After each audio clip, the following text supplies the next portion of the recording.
Hey, Don Henderson here, Team Henderson Group. We're talking today about 55 plus communities. Is it for you? Is it not for you? Maybe it's something that you've been considering and you want to find out more about living in the 55 plus community. Stay tuned. We're going to talk all about that. In the meantime, if you have never been to our channel, this is your first time, make sure you subscribe, hit the notification bell, and give us a thumbs up. At the end of this, if you place a comment down below and says, hey, Don, send me the link of the 55 plus information pack, I'll make sure that I get that over to you.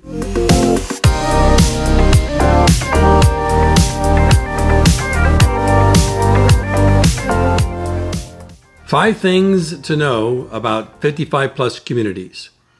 Number one, every 55 plus community is governed by an HOA. A homeowners association, something that has restrictions, rules, covenants that you agreed to. They're not always a bad thing though. HOAs are very important to the community, the structure of them, and the performance of how the community is actually ran in the makeup. So let's get into it. HOAs are great if they're properly managed. Some HOAs have volunteer boards and that's it. Some HOA have volunteer boards and they have management companies that do the paperwork over the top of that. And then some HOA boards have some paid staff on the payroll that you pay for in your monthly dues.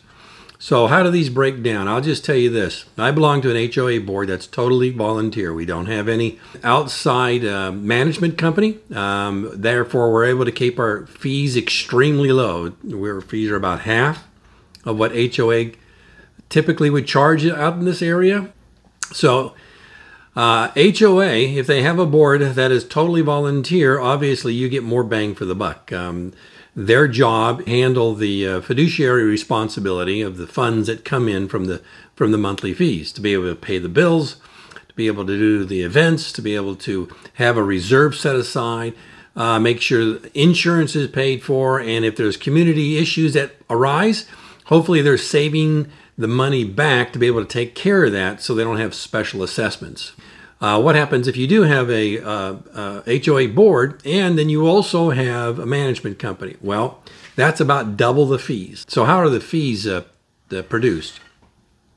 The fees are, let's say you're going to have cable attached as part of your HOA fees, lawn maintenance care, groundskeeping, pools, insurances, clubhouse, anything that has to do with keeping your community clean and well represented.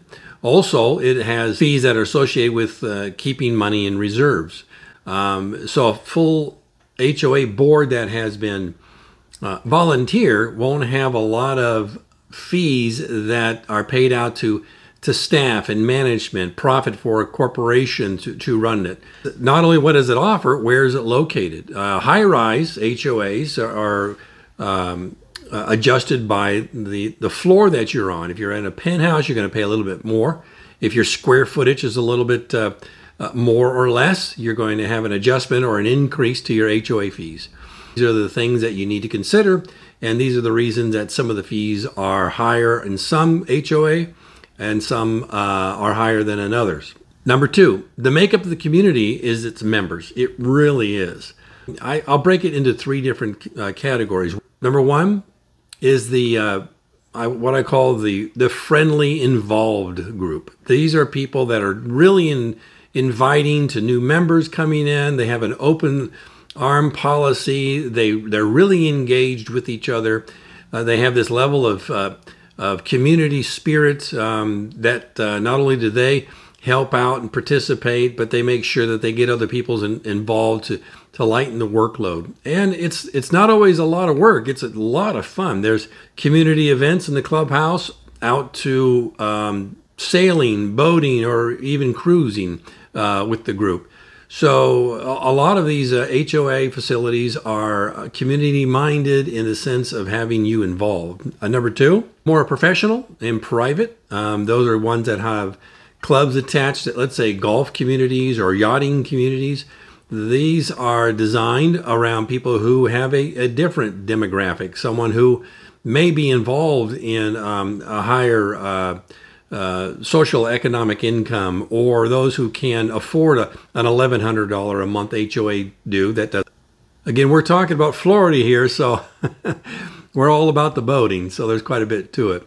The level of involvement, the level of activity will make up the community and the way it looks and feels and functions. And then number 3 is the ones that are very private. Some would say standoffish, maybe even dull, and some people really enjoy that. A very quiet, very low-key community, not a lot of involvement. They just want to live in their home and enjoy maybe their next-door neighbor, but there's still that community involvement in the sense of security and safety, because most HOA boards will have some sort of volunteer group that is a neighbor watch, if you will, making sure that community is fairly safe. How do you find out what type of community you're about to go into? Well, it's simple. When you're getting ready to purchase a home or a condo or a townhouse or a villa, make sure that your real estate agent understands that community. They can give you the highlights of that community. And then you take that information and you either get online or get a hold of the HOA board, get their restrictions, covenants, and rules and regulations, look through that. And then ultimately, you want to go talk to some neighbors.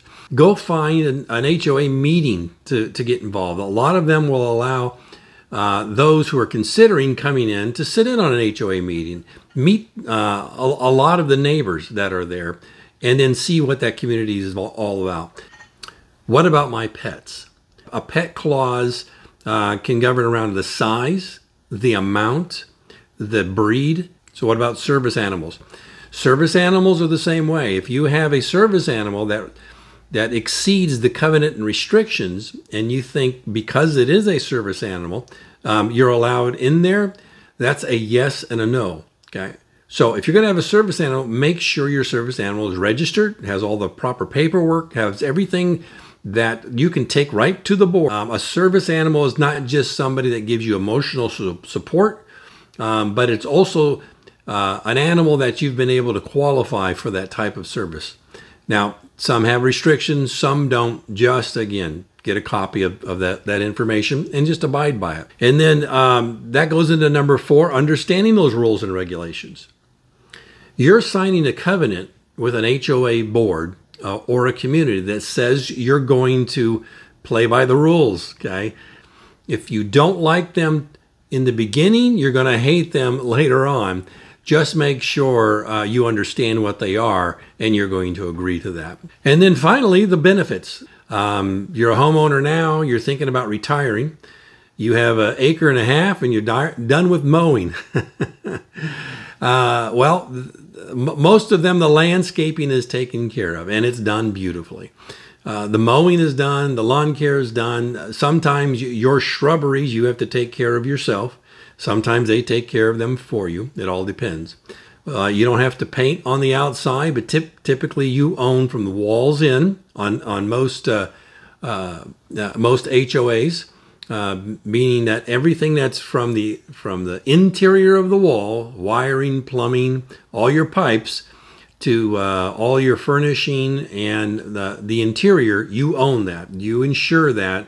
The outside, the painting, is always taken care of by the HOA.